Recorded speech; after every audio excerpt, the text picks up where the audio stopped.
All right, when you're subtracting fractions with unlike denominators, you go ahead and do the same exact thing. So let's take a subtraction problem. Let's take 2/3 and minus 1/8. And we have to look at our operation and be very carefully, because right here, that's a subtraction sign. It is not an addition sign.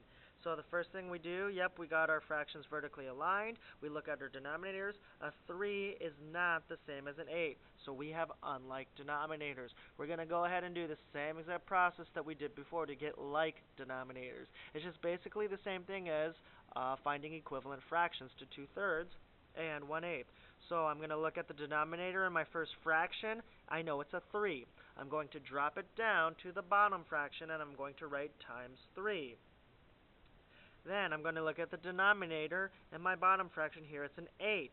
I'm going to take the 8, and I'm going to bring it up to the top, and I'm going to write times 8.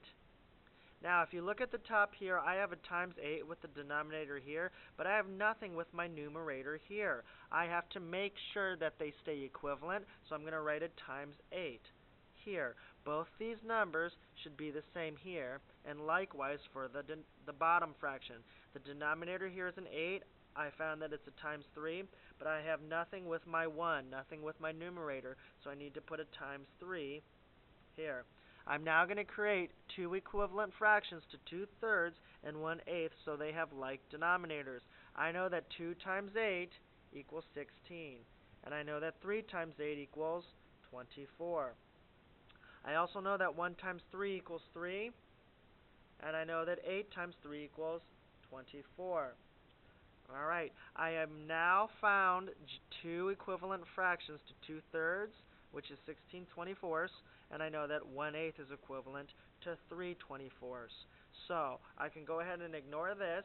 I know that I have a denominator here and a denominator here, and they're both the same. They're both like, so I could just drop my denominator.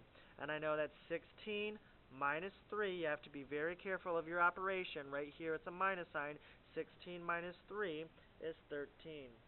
I know that 13 over 24, or 13/24 is my final answer, because 13 over 24 is in simplest form.